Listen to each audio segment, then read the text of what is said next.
Hello guys, नमस्कार। मैं भावेश गजपाल पुनः आपके साथ आपके अपने यूट्यूब चैनल लक्ष्य विद भावेश गजपाल में। यदि आप मुझसे टेलीग्राम में जुड़ना चाहते हैं तो टेलीग्राम में जुड़ने के लिए आप लक्ष्य विद भावेश गजपाल लिख के सर्च करेंगे तो आपको मेरा चैनल वहां पर टेलीग्राम में मिल जाएगा। उसमें मैं वीडियो के लिंक और पीडीएफ भी आपको प्रोवाइड करूंगा। आज का हमारा टॉपिक है एप्टीट्यूड टेस्ट के क्वेश्चन जो सीजीपीएससी प्री 2020 एप्टीट्यूड टेस्ट के जितने भी क्वेश्चन आए हुए जिसमें मैथ और रीजनिंग के क्वेश्चन है उसको आज मैं पूरा सॉल्व कराने वाला हूं। ये 2 पार्ट में वीडियो बनेगा। अगर ज्यादा लंबा वीडियो बनता तो उसे 3 पार्ट में मैं करके डालूंगा। ठीक है, 2 या 3 पार्ट में ये पूरा क्वेश्चन जितने भी 62 क्वेश्चन जो आपके एप्टीट्यूड रीजनिंग में आए हुए हैं, ठीक है, कौन सा सीजीपीएससी 2020 में, उसको आज मैं सॉल्व कराने वाला हूं।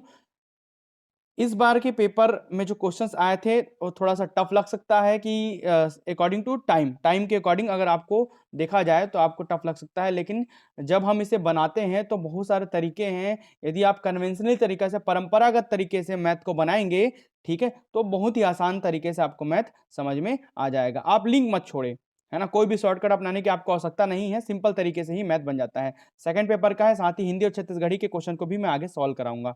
सबसे पहले आज हम देख लेते हैं पार्ट 1 में। ये पार्ट 1 है। पार्ट 1 में सबसे पहले हम मैथ के क्वेश्चन को देख लेते हैं। चलिए आगे बढ़ते हैं। अच्छा, एक और महत्वपूर्ण जानकारी आपके लिए कि यदि आप मैथ और रीजनिंग की पेड क्लास ज्वाइन करना चाहते हैं तो आप 7470999978 पर मुझे व्हाट्सएप कर सकते हैं। मैं वहां पर आपको जानकारी दूंगा यदि आप इच्छुक हैं तो, नहीं तो मैं यहाँ पर वीडियो डालता ही रहता हूँ यूट्यूब पे। यूट्यूब के जरिए भी आप देख सकते हैं। चलिए देखते हैं। सबसे पहले क्वेश्चन देखते हैं हम। एक बेलनाकार स्तंभ का वक्र पृष्ठ तल 264 वर्ग मीटर है और इसका आयतन 924 घन मीटर है। उसके व्यास और ऊंचाई का अनुपात ज्ञात कीजिए। The curved surface area of the cylindrical pillar is 264 metre square and its volume is 924 metre cube. Find the ratio of its diameter and its height. Diameter के साथ इसका हाइट का मतलब व्यास के साथ इसकी ऊंचाई का अनुपात हमको निकालना है। ठीक है, चलिए आयोग चूंकि उत्तर जारी कर चुका है तो हमें तो उत्तर पता ही है, तो हम सबसे पहले सॉल्व करते हैं। ठीक है, इसको तो सबसे पहले बोल रहा है कि वक्र पृष्ठ का क्षेत्रफल दे दिया है और वॉल्यूम दे दिया है बेलन का, सिलेंडर का। ठीक है, मतलब कर्व्ड सरफेस एरिया दे दिया है सिलेंडर का और साथ ही वॉल्यूम दे दिया है, आयतन दे दिया है। तो सबसे पहले वक्र पृष्ठ का क्षेत्रफल का फॉर्मूला देख लेते हैं। सिलेंडर का, बेलन के वक्र पृष्ठ का क्षेत्रफल अर्थात curved surface area of cylinder. ठीक है, curved surface area of cylinder क्या होता है भाई आपका? 2πr(h) होता है। इसकी वैल्यू हमको दे दी है ना, क्या दिया है? 2πr(h) की वैल्यू आपको दे दी है 264 मीटर स्क्वायर, 264 दे दिया है। ठीक है, इसके अलावा आपको क्या पता है? वॉल्यूम भी पता है। ठीक है, तो वॉल्यूम ऑफ सिलेंडर मतलब आयतन, किसका? बेलन का आयतन। बेलन का आयतन कितना होता है? πr²h। इसको निकालने के लिए मैं आपको जब पेड क्लास पढ़ाया हूं तो उसमें पूरा बताया हूं। ठीक है, फॉर्मूला आपको कोई भी रटने की जरूरत नहीं है, आप डायग्राम से ही इसके क्वेश्चन को सॉल्व कर सकते हैं। ठीक है, या फॉर्मूला निकाल सकते हैं। πr²h इसकी वैल्यू भी दे दी है। πr²h की वैल्यू आपको दे दी है कितनी? 924 मीटर क्यूब। तो क्या आयतन है? लंबाई चौड़ाई ऊंचाई होती है 924 मीटर क्यूब। ठीक है, सभी मीटर में है, आपको यूनिट चेंज करने की जरूरत नहीं है। अब देखते हैं यहां सबसे पहले तो हमको क्या चाहिए? डायमीटर और हाइट चाहिए, मतलब व्यास d फॉर डायमीटर और h फॉर हाइट, d और h चाहिए। और d के लिए हमको r चाहिए, r मतलब रेडियस चाहिए, मतलब त्रिज्या चाहिए। तो त्रिज्या हमारा उद्देश्य है, त्रिज्या और ऊंचाई हमारा निकालना उद्देश्य है, मतलब रेडियस और हाइट आपको उद्देश्य है। देखिए कैसे सॉल्व करेंगे, सिंपल सा तरीका है। यहां से इसको लिख लेते हैं, हम इसको लिख लेते हैं πr²h बाई 264/2। ठीक है, क्रॉस मल्टीप्लाई कर दिए, तिर्यक गुना कर दिए, 2 को 2 से काट दो इसको। ठीक है, 2 एकम 2, 2 तिया 6, 2 दूनी 4, 132 बार में जाएगा। πr² की वैल्यू कितनी आ गई? सॉरी, πrh की वैल्यू कितनी आ गई? 132 आ गई। अब यहां से हम इसको देखिए, अब राइट हैंड साइड पे ध्यान देंगे तो हम इसको ऐसा लिख सकते हैं क्या? πrh इंटू आर, आर को अलग कर दिया, आर को अलग कर दिया ना भाई, r², r into are, r² बराबर 924। अब हमको πrh की वैल्यू तो ये वाले इक्वेशन से पता चल गई है कितनी? 132। यहां रख दो, ये वाले इक्वेशन में, इक्वेशन नंबर 2 में रख दो, इक्वेशन नंबर 1 ले लेता हूं इसको।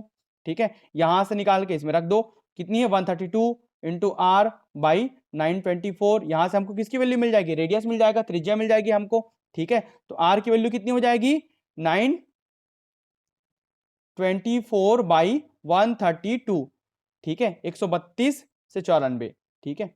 तो 11 एकम 11, 11 दूनी 22, देखिए 11 से जा रहा है क्या, ठीक है।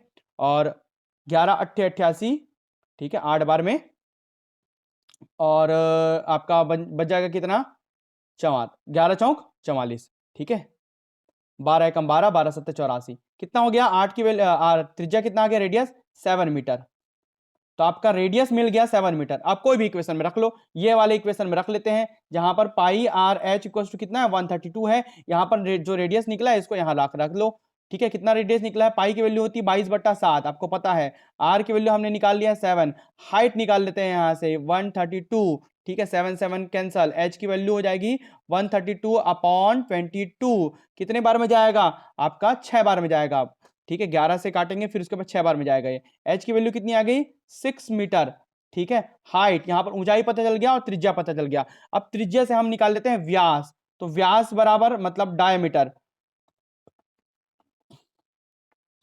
तो डायमीटर कितना क्या होता है भाई व्यास, डी इक्वल टू होता है 2 इंटू आर, 2 गुनी त्रिज्या, तो डी की वैल्यू 2 इंटू 7 मतलब कितना हो जाएगा 14 मीटर, 14 मीटर, कितना हो जाएगा भाई 14 मीटर, 40 मीटर, 14 मीटर सॉरी, है ना, 14 मीटर। यहां पर त्रिज्या व्यास निकल गया आपका 14 मीटर, बस हो गया। अब इसी का तो अनुपात पूछा है आपको, ठीक है। क्या पूछा है भाई क्वेश्चन पे, कि आपका व्यास के साथ ऊंचाई का अनुपात, मतलब डायमीटर अपॉन हाइट का रेशियो पूछा है। तो डायमीटर 14, हाइट है 6, ठीक है। किससे कट जाएगा 2 से, 2 तिया 6, 2 सत्ते 14, क्या आएगा 7/3 इसका आंसर आएगा, ठीक है। कौन सा नंबर के ऑप्शन पे है, ऑप्शन नंबर बी। कन्वेंशनल तरीके से, परंपरागत तरीके से बनाइए, बस इसी को फास्ट करना है आपको। आप अपना समय कहां बचा सकते हैं, आप अपना समय कैलकुलेशन में जोड़ने घटाने गुना भाग करने में काटने में बचा सकते हैं, बाकी मैथ जैसे बनता है वैसा ही बनेगा, ठीक है। चलिए आगे बढ़ते हैं सेकंड क्वेश्चन की ओर, अगले क्वेश्चन की ओर। चलिए अब हम बढ़ते हैं अगले क्वेश्चन की ओर, अगला क्वेश्चन देखते हैं, बहुत ही बढ़िया क्वेश्चन है ये। ट्राइंगल एबीसी में कोण ए बराबर 48 अंश, कोण बी और कोण सी के द्विभाजक आई पर मिलते हैं, तो कोण बी आई सी का मान ज्ञात करो। कोण बी आई सी बोलने का मतलब है, ये अगर मैं कोण बी आई और सी निकालता हूं तो बेसिकली मुझे कोण आई का मान ही निकालना है, जो सेंटर पे होता है ना उसी का वैल्यू निकालना होता है, तो कोण आई का मान ही निकालना है। इंग्लिश में पढ़ लेते हैं, in triangle ABC angle A equals to 48 degree if the bisectors of angle B and angle C meet at I, then the measure of angle B I C will be, मतलब I की value निकालनी है total कुल मिला के, ठीक है। सबसे पहले तो आपको ट्राइंगल बनाने अच्छे से आना चाहिए, इसमें किस प्रकार का ट्राइंगल बनेगा। डायग्राम अगर आप सही बनाएंगे तभी आपका सही बनेगा, ठीक है। ये मैं ले लिया हूं आपका ट्राइंगल एबीसी, जैसे कि आपको दिख पा रहे हैं, ठीक है, ए बी सी। बोला है कोण ए का मान है 48 डिग्री, 48 डिग्री आपका एंगल ए की वैल्यू है, ठीक है। और जो एंगल बी है और एंगल सी है उसके बाइसेक्टर्स ये है, जो इसको इक्वल पार्ट में डिवाइड करेगा, वो बाइसेक्टर है, वो आई पर मिलता है। मतलब बेसिकली हमको आई की वैल्यू निकालनी है, इसकी वैल्यू मैं मान लेता हूं एक्स, मतलब आई की वैल्यू, एंगल आई की वैल्यू क्या है एक्स है, एंगल आई की वैल्यू क्या है एक्स, इसी को हमको निकालना है, इसी को हमको इस क्वेश्चन में फाइंड आउट करना है, ठीक है। ये आपका डायग्राम प्रॉपर तरीके से बन गया। अब इस ट्राइंगल, कोई भी ट्राइंगल में तीनों कोनों का योग, the sum of the all the angle of triangle, ठीक है, कितना होगा विल बी 180 डिग्री, कितना होता है 180 अंश होगा या होता है, ठीक है। तो 180 अंश में से यदि मैं कोण ए का मान, मतलब जो कि टोटल में से 48 अंश को घटा दूं तो मेरे को बचा हुआ कितना मिलेगा 132 डिग्री, जो कि कोण बी प्लस कोण सी की वैल्यू होगी, बचे हुए दोनों एंगल की वैल्यू होगी। चूंकि आई पर जो मिल रहे हैं ये दोनों बाइसेक्टर्स हैं, मतलब ये एक प्रकार का समद्विबाहु त्रिभुज है, जिसमें दो भुजाएं कोण बी और कोण सी का मान इक्वल है, कोण बी इक्वल टू कोण सी है, ठीक है। मतलब इस 132 को जब हम आधा कर देंगे तो कितना आएगा 66, तो 66 आपका 66 डिग्री आपका कोण बी भी है और 66 डिग्री आपका कोण सी भी है। कोण बी प्लस कोण सी का मान कितना आया, एंगल बी और एंगल सी की वैल्यू 132 आई, तो 132 को अगर आप हाफ कर दोगे तो कितना आएगा 66, तो मतलब एंगल बी भी 66 है और एंगल सी भी 66 है। अब इस पूरे की वैल्यू 66 हो गई, ठीक है। एंगल बी की वैल्यू और एंगल सी की वैल्यू। अब तीनों को 66, 66 और 48 को जोड़ोगे तो 180 अंश बन जाता है, ठीक है, 180 डिग्री बन जाती है। लेकिन ये जो लाइन खींचे हैं जो आई तक जा रहा है, ये क्या है, बाइसेक्टर है, द्विभाजक है, जो आधे आधे भाग में बांटता है। मतलब ये ऊपर वाला भी 33 होगा और नीचे वाला भी 33 होगा। 33 66 का आधा 33, 33 तो टोटल मिला कितना 66। ये भी 33 होगा और ये भी 33 होगा, 33 होगा। समझ आ रहा है, 33 33 66। अब नीचे वाला ट्रायंगल देख लेते हैं, ये वाला ट्रायंगल, अंदर वाला ट्रायंगल, जिसमें क्या दिख रहा है आपको, आई दिख रहा है, बी दिख रहा है, सी दिख रहा है। आई की वैल्यू आपको निकालनी है, जो कि मैंने एक्स ले लिया हूं। बी की वैल्यू 33 डिग्री निकल गई अंदर से, और सी की वैल्यू अंदर से निकल गई 33 डिग्री।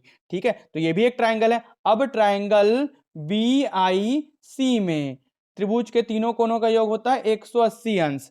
ठीक है, तो यदि हम कोण बी प्लस कोण सी प्लस कोण आई करते, एंगल आई करते, तो ये निकलता 180 डिग्री। ठीक है, एंगल बी प्लस सी, ये 33, ये 33 प्लस आई की वैल्यू हमने एक्स रख लिया, ये 180। मतलब कुल मिला के आपको 180 में से 33 33 66, जिसको हम ट्रांसफर, इसको जोड़ के ट्रांसफर कर दिए, पक्षांतर कर दिए, इधर ट्रांसफर कर दिया, तो ये हो जाएगा 66। तो 180 में से 66 गया, कितना निकला 114 डिग्री, 114 डिग्री। यही x की वैल्यू क्या है, कोण आई है। और कोण आई मतलब क्या, कोण बी आई सी हुआ, जो जो सेंटर में रहता है वहीं पर एंगल बनता है। ठीक है, तो ये इस प्रकार इसका आंसर होगा। आंसर ऑप्शन नंबर कौन सा दिया गया है आपको, ऑप्शन नंबर सी दिया गया है। ये इस प्रकार इसका आंसर होगा। बहुत ही आसान तरीके से आराम से आपसे बन जाएगा, कोई भी हड़बड़ी करने की आवश्यकता नहीं है। चलिए अब हम बढ़ते हैं नेक्स्ट क्वेश्चन की ओर। जैसा कि आप देख पा रहे हैं, हरि और मोहन एक काम को क्रमशः 20 और 25 दिनों में करते हैं।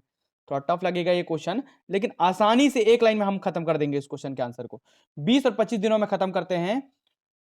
एक साथ 10 दिनों तक काम करने के बाद उन्होंने बीमार होने के कारण काम छोड़ दिया।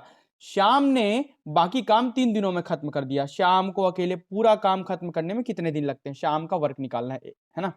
Hari and Mohan can do a work in 20 and 25 days respectively. After doing collectively 10 days of work, they leave the work due to illness and Shyam complete rest of the work in 3 days. How many days Shyam alone can take to complete the whole work? ठीक है, श्याम का work निकालना है हमको। अब ध्यान देंगे, यहां पर आपको ध्यान देना है। चलिए सबसे पहले तो हम उसको सॉल्व कर लेते हैं। वन डे वर्क देख लेते हैं सबसे पहले, एक दिन का काम हरि और मोहन का। तो हरि, हरि के लिए एच लिख रहा हूं, हरि का एक दिन का काम। वर्क एंड टाइम का आपको कॉन्सेप्ट पता है, दिन का उल्टा काम, काम को उल्टा दिन होता है। एक दिन का काम, काम निकालना है तो जितने दिन वो काम करता है, वो कितने दिन काम करता है, हरि 20 दिन काम करता है, तो उसको उल्टा कर दो 1/20। वैसे ही है ना, आप लिख लीजिए मोहन का। तो मोहन का एक दिन का काम कितना हो जाएगा 1/25। मोहन कितना दिन काम करता है 25 दिन, तो एक दिन का काम कितना हो जाएगा 1/25। ठीक है, और मान लेते हैं श्याम पूरा काम को खत्म करने में एक दिन का काम, ठीक है, श्याम माना, जो श्याम, श्याम फॉर एस है ना, पूरे काम को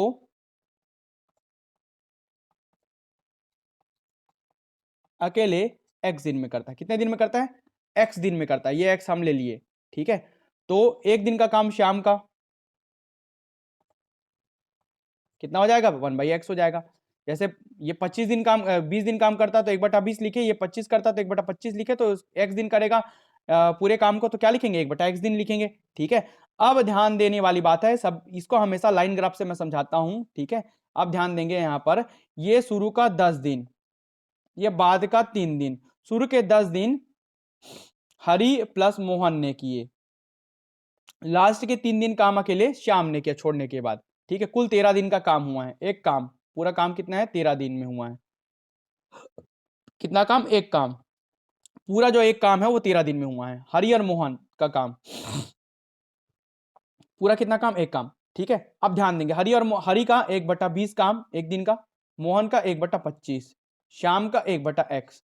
ठीक है, बस कुछ नहीं करना है, जो दिन ये जो वर्क निकाले हैं काम है ना, उसको दिन से मल्टीप्लाई करते हुए जाना है। देखिए हरि प्लस मोहन 10 दिन शुरू के काम करते हैं, हरि का काम प्लस मोहन का काम शुरू के 10 दिन काम करते हैं, ये दिन को मल्टीप्लाई कर दी, प्लस बचे हुए 1/x काम को 3 दिन में करता है। कौन? श्याम। बराबर कुल जब इसको जोड़ोगे दिन के साथ उसके कामों को गुना करके जोड़ोगे तो ये टोटल हो जाएगा एक काम के बराबर होता है। सिंपल सा कॉन्सेप्ट है। इसके बाद वन डे वर्क से भी बताऊंगा, सेकंड मेथड से भी बताऊंगा। ठीक है, इन्होंने 10 दिन काम किया, 10 से मल्टीप्लाई कर दिए दोनों के काम को, कुल काम को, है ना। 1/1 दिन के काम, वन डे वर्क को एक दिन का काम, हरि का एक दिन का काम 1/20, मोहन का एक दिन का काम 1/25, वैसे ही श्याम का, तो उसको 3 से मल्टीप्लाई कर, 3 दिन के काम, एक दिन के काम को हम 10 से मल्टीप्लाई किए तो 10 दिन का काम निकला, एक दिन के काम को हम 3 से मल्टीप्लाई किए तो 3 दिन का काम निकला, कुल मिलाकर कुल काम निकल जाएगा, 13 दिन का काम निकल जाएगा। वो किसके बराबर होगा? एक काम के बराबर होगा, एक के बराबर होगा। कुछ नहीं करना है। 20 और 25 का लघुत्तम आ जाएगा, आपका एलसीएम आ जाएगा, लिस्ट कॉमन मल्टीपल आ जाएगा 100। ठीक है, 5 चौक 20, 5 पंचे 25, 5 + 4 मल्टीप्लाई 10 + 3/x = 1। सॉल्व कर लो। ठीक है, 9/100 × 10 + 3/x = 1, 0 0। ठीक है, अब एलसीएम ले लो आप इसका, तो ये हो जाएगा 10x, ये 9x + 3 = सॉरी 30, 10 दिया 30 है ना, 30 = 1। ठीक है, क्रॉस मल्टीप्लाई कर लो, 9x + 30 = 10x, ट्रांसफर कर लो 9x को इधर, तो क्या हो जाएगा? 10x 30 = 10x। मैं एकदम बेसिक से बता रहा हूं, तो x की वैल्यू कितनी आएगी? 30। x की क्या है? कुल शाम को कुल काम को करने में लगा दिन, कितना दिन? x दिन लगा, तो कितने दिन लगे? 10 दिन लगे, 30 दिन लगे, सॉरी कितने दिन लगे? 30 दिन। ये आपका आंसर होगा। ऑप्शन नंबर क्या दिया हुआ है? Option number D. अब इसको हम बनाते हैं वन डे वर्क से। किससे बनाते हैं? वन डे, एक यूनिट काम से बनाते हैं। देखिए वन डे वर्क से कैसे बनाते हैं। सबसे पहले जो भी दिया है ना, किसका? हरि और मोहन का, ये 20 दिन और 25 दिन। सबसे पहले तो वन डे वर्क से बनाने के लिए आप क्या निकालते हैं? उसका एलसीएम निकाल लो। 20 और 25 का लघुत्तम हो जाएगा 100। जो एलसीएम आता है ना, वो यूनिट वर्क होता है। कितना यूनिट वर्क है हमको करने के लिए? 100 यूनिट वर्क है टोटल। कितने यूनिट वर्क है? 100 यूनिट वर्क। ठीक है, अब देख लेते हैं हरि के लिए। हरि का वर्क निकालते हैं एक दिन का। एक दिन में कितना काम करता है? एक दिन में वन डे वर्क, एक दिन में काम निकालते हैं किसका? हरि का। ठीक है, तो हरि एक दिन में कितना काम करे? कुल काम है 100, और कितना दिन काम करता है? 20 दिन। तो कुल काम को उसके दिनों से डिवाइड कर देंगे भाई, भाग देंगे तभी तो एक दिन का निकलेगा। 21 जा 25 जा, मतलब 5 यूनिट काम करता है एक दिन में। नीचे वाला दिन है, ऊपर वाला काम है, तो एक दिन में 5 यूनिट काम। वैसे ही हम मोहन का निकाल लेंगे, 100/25, 25 एकम 25 चौक, एक दिन में 4 यूनिट काम। कितना यूनिट काम? 4 यूनिट काम। टोटल काम हो गया 5 और 4 9 यूनिट काम एक दिन में। एक दिन में हरि प्लस मोहन का काम कितना हो गया? 9 यूनिट वर्क हो गया। ये समझ आ गया? वन डे वर्क से 9 यूनिट काम। ठीक है, एक दिन में कितना काम करते हैं? 9 यूनिट में। दोनों कितना दिन काम किए? 10 दिन। तो 10 दिन में दोनों का काम 9 × 10 कितना यूनिट? 90 यूनिट। काम कितना करना था उनको? 100 यूनिट करना था। कुल काम कितना है? टोटल वर्क कितना है? 100 यूनिट। उन्होंने कितना कर लिया? 10 दिन में 90 यूनिट। अब बचा कितना? बचा 10 यूनिट। भाई 100 में से 90 गया, बचा कितना? 10 यूनिट वर्क बचा। तो बचा 10 यूनिट वर्क, वो 3 दिन में करता है। कौन? श्याम करता है, एस। श्याम करता है, एस करता है। ये देखिए श्याम कर दिया 3 दिन में। 3 दिन में 10 यूनिट काम कर रहा है। ठीक है, तो उसको टोटल कितना काम करना है? 100 यूनिट काम करना है। पूरा काम को उसको करने में कितना समय लगेगा? 10 यूनिट को खाली 3 दिन में कर रहा है, तो इसको 10 को 100 करने के लिए 10 से गुना कर दो दोनों साइड, इधर भी 10 से गुना, इधर से भी 10 से गुना। तो कितना? 100 यूनिट काम को, मतलब पूरा काम जो टोटल काम है, पूरा काम जो 100 यूनिट है, उसको करने में उसको लग जाएगा 30 दिन। ये निकल गया आंसर श्याम का। ये देखिए, ठीक है। और नहीं आएगा तो वन डे निकाल लो। देखो इसको और कैसे निकाल सकते हैं? इतना को सॉल्व करने के लिए इसको आप ऐसे कर सकते हो, 10/3 बराबर एक दिन में। एक दिन में श्याम का काम, एस का काम कितना हुआ? 10/3, है ना। तो एक दिन में 10/3, तो यदि 100 यूनिट काम को करने में 3/10, ऐसे काटोगे 10 या 30 भी आ जाएगा। 30 दिन लगा समय। ठीक है, आप ऐसे भी बना सकते हो, आप ऐसे भी बना सकते हो, ये और है, इसको अलग कर देता हूं। आप ऐसे ही बना सकते हो, दोनों को साइड 10 का गुना कर दिया, मल्टीप्लाई कर दिया, सीधा सीधा 30 दिन निकल गया। तो 100 यूनिट पूरे पूरे काम को करने में श्याम को 30 दिन लगेंगे, क्योंकि 3 दिन में 10 काम कर रहा है तो 100 काम को करने में 30 दिन लगेंगे, जाहिर सी बात है। ठीक, एक हिस्सा निकाल दिया ना भाई। ठीक है, चलिए आगे बढ़ते हैं।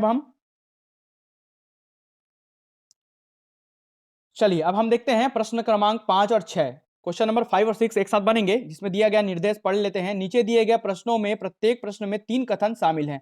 आपको प्रश्न और कथनों का अध्ययन करना होगा और तय करना होगा कि प्रश्न का उत्तर देने के लिए कौन सा या कौन से कथन आवश्यक है, मतलब कौन कौन से स्टेटमेंट जरूरी है जिससे कि वो क्वेश्चन सॉल्व हो जाए। ठीक है, वही बोला, each of the following question given below consist of the question followed by 3 statement. You have to study the question and the statement and decide which of the statement is are necessary to answer the question, मतलब कौन कौन से statement जरूरी है उसको question को solve करने के लिए। ठीक है, इस प्रश्न को, जिससे कि ये प्रश्न सॉल्व हो जाता। ठीक है, तो क्वेश्चन नंबर 5 देखते हैं। अर्णव की वर्तमान आयु कितनी है, मतलब अगर आपको अर्णव का प्रेजेंट एज, वर्तमान आयु निकालना होगा तो कौन कौन से स्टेटमेंट का हम लेंगे जिससे कि हमारा क्वेश्चन बन जाए, ये देखना है। ठीक है, तो देख लेते हैं। स्टेटमेंट नंबर 1, 5 वर्ष पूर्व अर्णव की उम्र उसके बेटे की उम्र उसके बेटे के उस समय की उम्र से दुगनी है। 5 year ago Arnav's age was double that of his son's age at that time. ठीक है, पहला स्टेटमेंट। दूसरा स्टेटमेंट यहां से तो नहीं बनेगा, चालू नहीं होगा।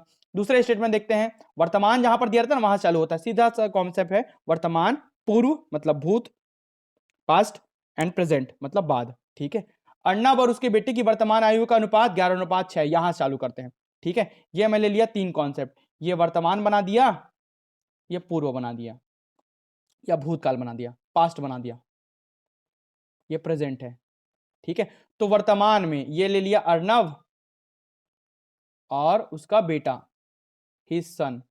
ठीक है, तो अर्णव उसके पिता की आयु का, वर्तमान आयु का अनुपात कितना, 11:6। तो वर्तमान के सामने लिखूंगा 11:6। ठीक है, 11:6 है, तो मैं मान लेता हूं उसकी आयु हो जाएगी 11x वर्तमान में, और इसकी 6x होगी। वर्तमान में अर्णव की वर्तमान आयु है 11x और उसके सन की आयु है 6x। अब बोल रहा है कितने वर्ष पूर्व, आप स्टेटमेंट नंबर 1 को पढ़िए। 5 वर्ष पूर्व अर्णव और उसके बेटे की आयु उस समय की उम्र से दुगनी थी। अर्णव की आयु उसके बेटे की आयु से दुगनी थी बोल रहे हैं, तो 5 वर्ष पूर्व, कितना वर्ष पूर्व, 5 वर्ष। वर्तमान में कितना है, 11 साल। 5 साल पहले जाने के लिए क्या करना पड़ेगा, 11x माइनस 5 करना पड़ेगा भाई। 5 साल घटाओगे ना, वर्तमान से घटाओगे तभी तो पीछे पहुंचोगे। ये 6x माइनस 5 साल, तो 5 साल पहले अर्णव की आयु 11x माइनस 5 होगी और उसके बच्चे की आयु 6x माइनस 5 होगी। अब दोनों का कथन को सॉल्व करके देखते हैं। दो ही चीज चाहिए हमको सॉल्व करने के लिए, देखते हैं। ठीक है, अब स्टेटमेंट क्या बोल रहा है, स्टेटमेंट नंबर 1 बोला है 5 वर्ष पूर्व, दोनों की आयु तो पता चल गई, 11x माइनस 5 और 6x माइनस 5। अर्णव की उम्र उसके बेटे की उस समय की उम्र से दुगनी थी, तो 5 वर्ष पूर्व अर्णव की उम्र 11x माइनस 5, उसके बेटे की उम्र 5 वर्ष पहले 6x माइनस 5। तो बोल रहा है अर्णव की उम्र उसके बेटे की उम्र की दुगनी थी। कौन दुगना था, ये 2 गुना था, तो 2 गुना ये था, तो गुना किधर करते हैं, अपोजिट साइड करते हैं। जब भी एक इक्वल्स टू का साइन लगाओगे, बराबर कर रहे हो, तो उसके अपोजिट साइड 2 का गुना करना है। हालांकि अर्णव की आयु क्या थी, दुगनी है, लेकिन 2 का गुना इधर करोगे तभी तो वेटेज बराबर होगा।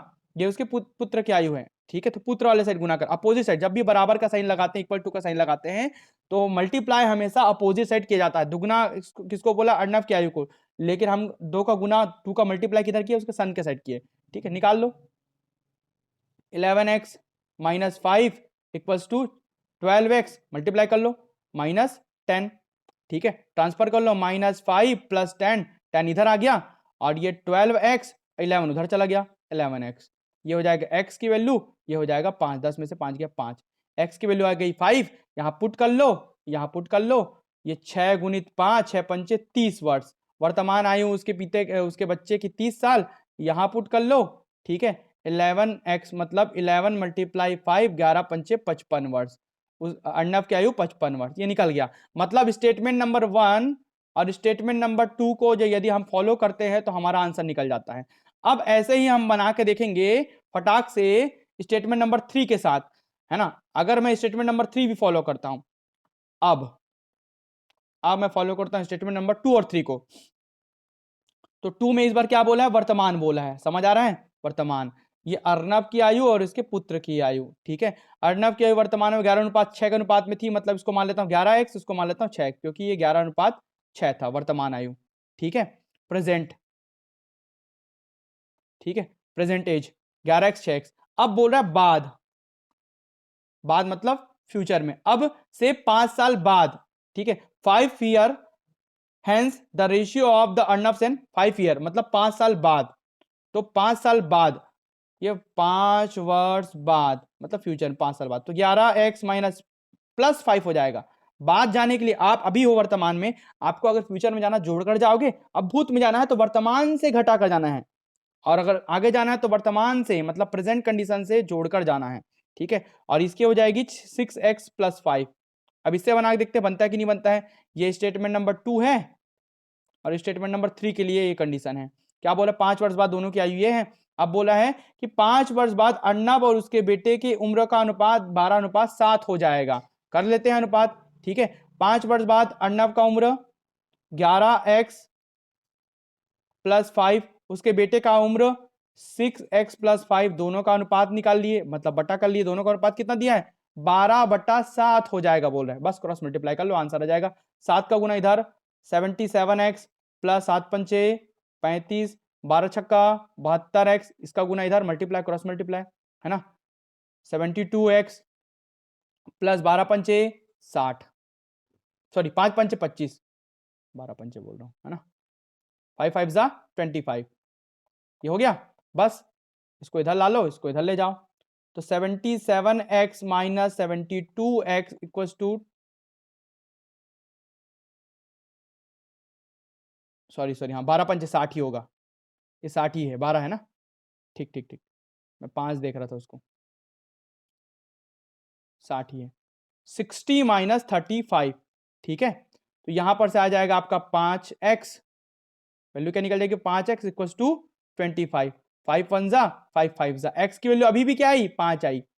जब उस दोनों स्टेटमेंट से सॉल्व किए थे तो भी x की वैल्यू क्या आई थी 5 आई थी, इसमें भी x की वैल्यू 5। बस यहाँ पुट कर दो, यहाँ पुट करोगे तो ये 11 गुणित 5 मतलब 55, और ये 6 गुणित 5 मतलब 30 आया, वही आंसर वही आया। मतलब तीनों स्टेटमेंट सही हैं और तीनों स्टेटमेंट का यूज करके हम बना सकते हैं। इसका मतलब इसका आंसर होगा सी, तीनों में से कोई भी दो का उपयोग करके आप आंसर निकाल सकते हैं। हमने पहले और दूसरे का उपयोग करके भी आंसर निकाल लिया, हमने स्टेटमेंट नंबर 2 और 3 का भी उपयोग करके हमने आंसर निकाल लिया। इस प्रकार इसका आंसर कोई भी दो हो सकता है। चलिए इसी प्रकार क्वेश्चन नंबर 6 भी बोल रहा है धारा की गति क्या है, ठीक है। What is the speed of the current, speed of the current आपको निकालना है। पहला बोल रहा है स्थिर पानी में नाव की गति 8 किलोमीटर प्रति घंटा है, speed of the boat is 8 kilometre per hour in still water, ठीक है। नाव बहाव की दिशा में 11 किलोमीटर प्रति घंटा की रफ्तार से दौड़ती है, the boat runs at the speed of 11 kilometre per hour down stream, है ना, उसकी बहाव की दिशा में, ठीक है। तो पहले दो स्टेटमेंट को लेकर हम सॉल्व करके देखते हैं बनता है कि नहीं। हमको निकालना है धारा की गति, स्पीड ऑफ करंट। तो धारा की गति का फॉर्मूला क्या है भाई, धारा की गति आपको निकालना है तो आपको एक चीज पता होगा कि धारा की दिशा मतलब अनुकूल, इसको अनुकूल चाल भी बोलते हैं, अनुकूल धारा की दिशा में नाव की चाल, इसका फॉर्मूला पता होगा। धारा की दिशा में नाव की चाल का फॉर्मूला, या इसी को दूसरे शब्दों में कहा जाता है धारा के अनुकूल, ठीक है। मतलब with down stream the speed of boat, ये इसका फॉर्मूला क्या होता है, शांत जल में मतलब स्टिल वाटर में, शांत जल में नाव की चाल, ठीक है, शांत जल में नाव की चाल प्लस धारा की चाल,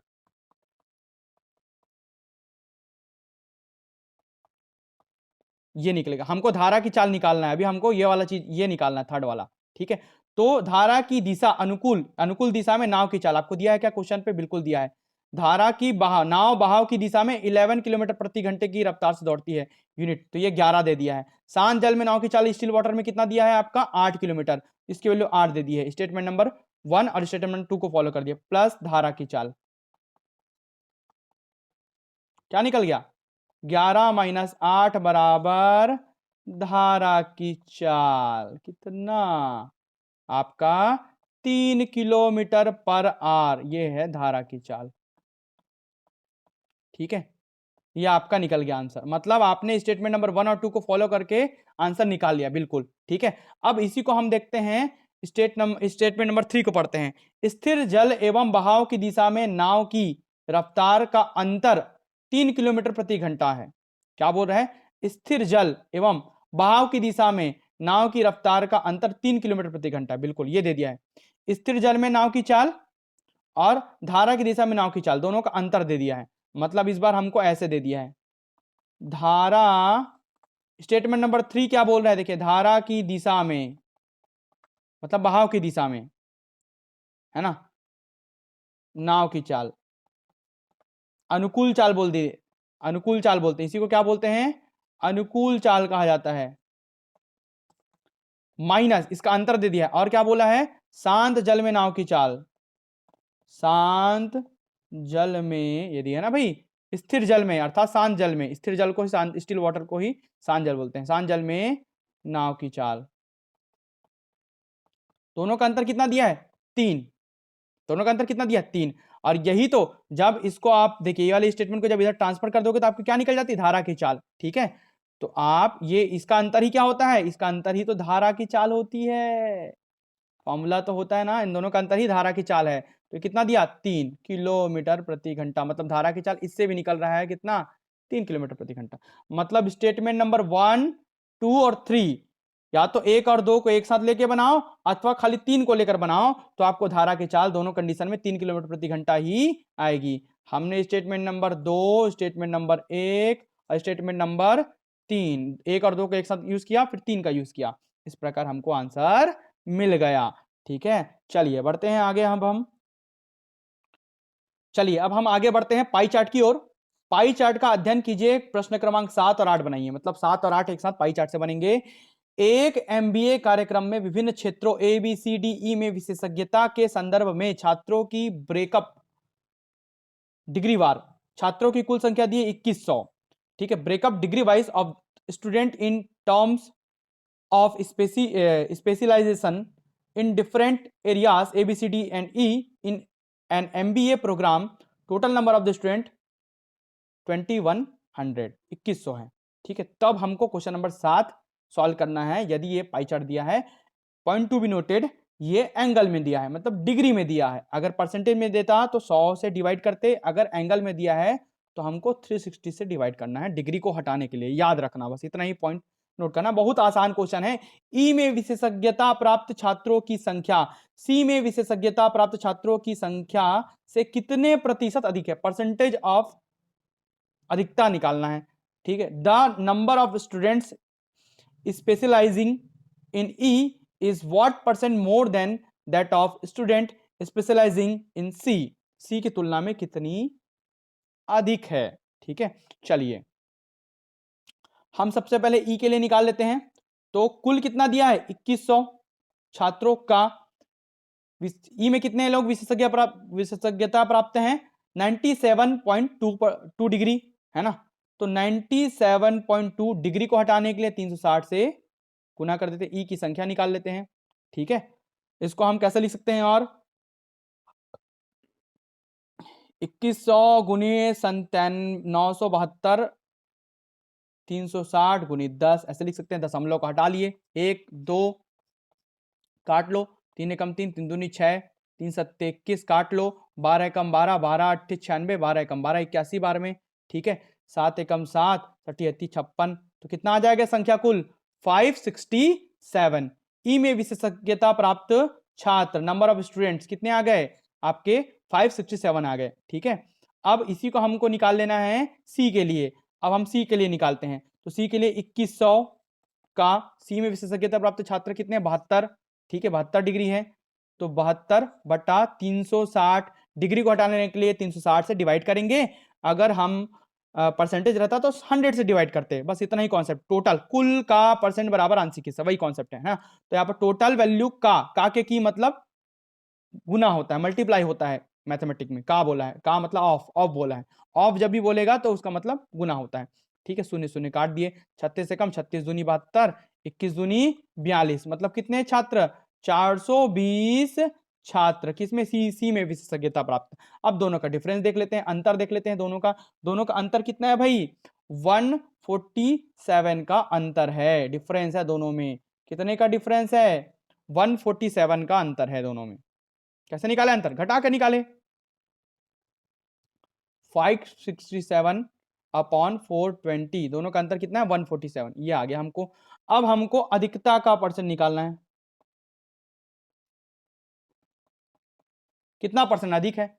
ठीक है, देखिए, percent more, what percent more than that of student specialising in C. ठीक है, तो अधिकता का परसेंट क्या निकालते, कैसे निकालते हैं? जो भी आपका, जब भी आपको अधिकता या कमी, मतलब more than and less than का परसेंटेज निकालना होता है, तो हमेशा डिफरेंस अपॉन कंपेरेटिव वैल्यू, या इसको हम बोलते हैं तुलनात्मक मान, जिसे हम तुलना करते हैं, मल्टीप्लाई 100 करते हैं, क्योंकि परसेंट के फॉर्म में निकालना है। परसेंट में लगाने के लिए 100 से गुना, परसेंट हटाने के लिए 100 से भाग। डिफरेंस कितने का है दोनों में? 147 का।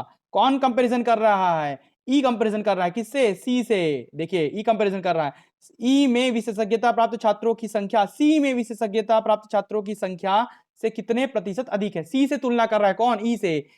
ई, ई सी से तुलना कर रहा है, तो जिससे तुलना करेगा उसका तुलनात्मक मान नीचे रहेगा। मतलब 147 किससे तुलना कर रहा है? 420 से तुलना कर रहा है। किससे तुलना कर रहा है? 420 मल्टीप्लाई 100। ठीक है, दो पंचे दो दूनी दो एक कम, 21 से चला जाएगा क्या? देखो तो, बिल्कुल जाएगा। 21 से 7 बार में, 21 सत्ते, ठीक है, 21 7 जा, तो क्या बचा? 7 मल्टीप्लाई 5, कितना? 35%। ये परसेंट में आंसर आ गया। तो कितना अधिक है भाई? 35% अधिक है। अंतर बटा तुलनात्मक मान गुणित 100, डिफरेंस अपॉन कंपेरेटिव वैल्यू या कंपैरिजन वैल्यू मल्टीप्लाई 100, ये होता है परसेंटेज अधिकता या कमी का, या मोर देन या ग्रेटर देन परसेंट निकालने का difference upon comparison value into 100।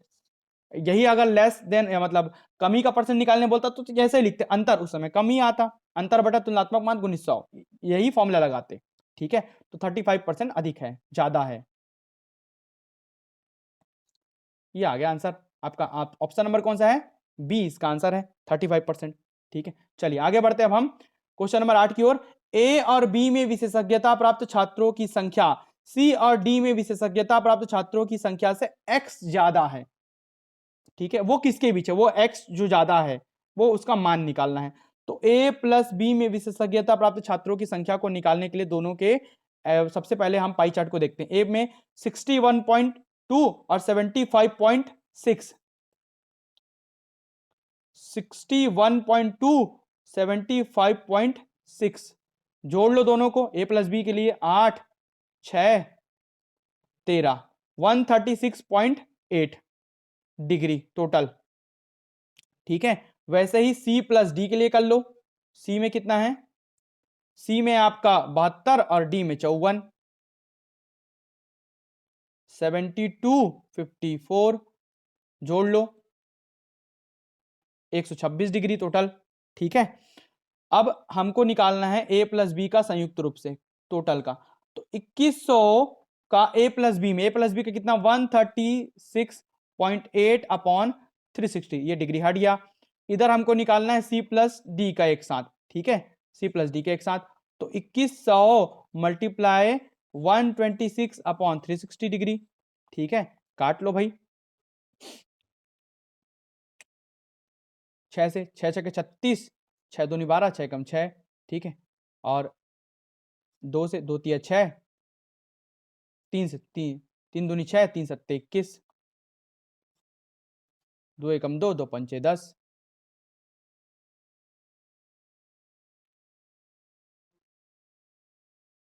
105 times 2 पंचे 10, 105 बार में। ठीक है, तो ये क्या बच गया हमारे पास? 105 मल्टीप्लाई गुना भाग करना आपके ऊपर है। 7 पंचे 35 का 5, हाथ का 3, 7 शून्य 0 3, 7 एकम 7, 735। सी प्लस डी में जो विशेषज्ञता प्राप्त छात्र हैं, स्टूडेंट्स हैं, वो कितने हैं? 735 है। इसका निकाल लेते हैं। इसको हमको करना पड़ेगा 2100 मल्टीप्लाई 1368 अपॉन 360 और एक और शून्य, दशमलव को हटा लिए, भिन्न में बदल दिए। ठीक है, ये कट गया। 3 एकम 3, 3 दूनी 6, 3 सत्ते 21, 12 एकम 12 है ना, 12 एकम 12 और फिर 12 एकम 12 बच गया 48, 48 बच गया ना, 4 और 12 चौक 48, 114, 114 मल्टीप्लाई 7, 7 चौक 28, 28 का 8, हाथ का है 2, 7 एकम 7, 7 2 9, 7 एकम 7, 798। कुल कितने छात्र हो गए आपके? 798। कौन किसमें? ए प्लस बी में। अब दोनों का अंतर देख लो कितना है। 798 अपॉन, सॉरी डिफरेंस 735, 3 6 63 का डिफरेंस है। अंतर कितने का है? 63 का। किसके बीच फंस रहा है वो? 63 किसके बीच फंस रहा है भाई? इसके बीच, 60 और 65 के बीच। इस प्रकार इसका आंसर क्या होगा? 60 और 65 के बीच में होगा। सी इसका आंसर होगा। ठीक है, कितना आ रहा है हमारा आंसर? 63 हमारा आंसर आ रहा है। देखिए निकाल लिए, कितना आसान है। चलिए अब हम आगे बढ़ते हैं प्रश्न क्रमांक 9 और 10 की ओर। निम्नलिखित बार ग्राफ का अध्ययन कीजिए। प्रश्न क्रमांक 9 और 10 के उत्तर देना है। ए बी सी और डी विद्यालयों में लड़के और लड़कियों की कुल संख्या दी गई है, ए बी सी डी विद्यालयों में। ठीक है, और नीचे फिर दिया है ए बी सी डी ई विद्यालयों के लड़कों और लड़कियों के संख्या का अंतर दिया गया है। एक टोटल नंबर दिया गया कुल संख्या, और एक दोनों का डिफरेंस दिया गया, दोनों का अंतर दिया गया। वही बोल रहा है total number of the boys and girls in schools A B C D and E. ठीक है, और यहां पर दिया गया नीचे वाला ग्राफ में, बार ग्राफ में, difference between the number of boys and girls in schools A B C D and E, ये डिफरेंस दिया है। ठीक है, अब इसको देखकर हमको क्वेश्चन नंबर 9 और 10 को बनाना है। बहुत सारे लोग इसमें फंस गए। विद्यालय सी के लड़कों की संख्या उस विद्यालय के कुल विद्यार्थियों का कितना प्रतिशत है? ठीक है, ये निकालना है। The number of boys in school C is what percentage of the total number of student in school in that school. ठीक है, सी में टोटल नंबर से कितना परसेंट लड़कों की संख्या है। अब यहां पर तो अंतर दिया, लड़कों की संख्या तो नहीं दिया भाई, एक तो कुल संख्या दिया और अंतर दिया, अब इससे निकालना पड़ेगा। ठीक है, चलिए अब देख लेते हैं। स्कूल सी के लिए हम किसके लिए सॉल्व कर? स्कूल सी के लिए। ठीक है, total number of boys plus girls कितने दिए हैं? देखिए बॉय प्लस गर्ल की कुल संख्या स्कूल सी में कितनी दी है? स्कूल सी में है 2000। कितनी है? 2000 लिख लेते हैं। और दोनों का डिफरेंस कितना है? 500। ठीक है, देखिए बॉय प्लस गर्ल्स, स्कूल सी में बॉय प्लस गर्ल की कुल संख्या है 2000, और बॉय माइनस गर्ल मतलब बॉय और गर्ल का अंतर कितना है? 500। ठीक है, बस समीकरण सॉल्व कर लीजिए, आपका लड़कों की संख्या निकालना है आपको। ठीक है, तो इसको हम कर लेते हैं, जोड़ लेते हैं दोनों को। क्या कर लेते हैं? जोड़ लेते हैं। यहां से ये खत्म हो जाएगा, ये 2b इक्वल्स टू 2500। ठीक है, 2 एकम 2500 का आधा 1250। लड़कों की संख्या कितनी हो गई? 1250। एक जीरो ज्यादा लग गया, 1250 लड़कों की कुल संख्या। ठीक है, कौन से विद्यालय में? स्कूल सी में। टोटल निकल गई, total number of boys in school C 1250 मतलब 1250। ठीक है, अब बोल रहा है कि विद्यालय सी के लड़कों की संख्या उस विद्यालय में कुल विद्यार्थी कितने हैं? 2000 हैं, का कितना परसेंट है? ठीक है, तो लिख लेते हैं कुल विद्यार्थी कितने हैं? 2000। तो कुल कितने हैं? 2000। उस विद्यालय जो सी है, सी के कुल विद्यार्थी 2000 का कितना प्रतिशत, कितना परसेंट मैं मार रहा हूं? x%। वही पूछा ना परसेंटेज। 2000 का x%, कितना परसेंट? यही निकालना है। कितना परसेंट? x%। 1250 है हो गया, हो जाता है के लिए बीच में क्या लगाते हैं? बराबर। 2000 का x% 1250 है, तो 2000 का x बटा 100%, को हटाने के लिए बटा 100 बराबर 1250। ठीक है, 1 2 x बराबर 1250 बटा 20, क्रॉस मल्टीप्लाई करके नीचे आ गया। ठीक है, कितना? 62.5%। 125 का आधा 62.5। कितना आसान है, देखिए आंसर नंबर सी इसका आंसर होगा, ऑप्शन नंबर सी इसका आंसर होगा। चलिए एक और क्वेश्चन है इसी का। बी विद्यालय बी के लड़के एवं विद्यालय डी की लड़कियों का अनुपात क्या होगा? तो पहले स्कूल बी के लिए निकालते हैं लड़कों की संख्या। तो स्कूल बी में सबसे पहले तो देख लेते हैं कुल कितने हैं। स्कूल बी में कुल है 2600 और स्कूल बी में अंतर है 520। ठीक है, तो अब निकाल लेते हैं हम स्कूल बी के लिए।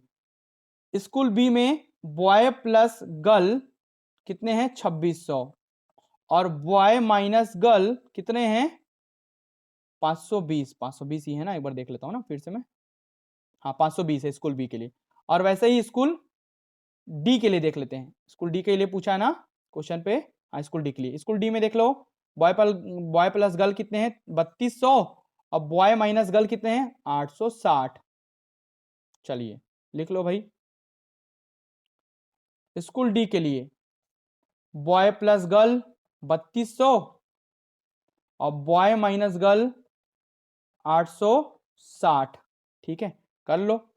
स्कूल बी में आपको क्या निकालना है? लड़के निकालना है। तो बॉय को रोकना है तो यहां पर जोड़ लो, ये कट जाएगा। जोड़ोगे तो ये 2 बॉय इक्वल्स टू 520 है ना। कितना हो जाएगा? 0 2 1 3120। बी इक्वल्स टू आधा कर लो इसका 1560। तो स्कूल बी में लड़कों की संख्या कितनी आ गई? बॉय की संख्या कितनी आ गई? 1560। अब स्कूल डी में हमको क्या निकालना है? स्कूल डी में हमको लड़कियां निकालनी, गर्ल्स की संख्या निकालनी है।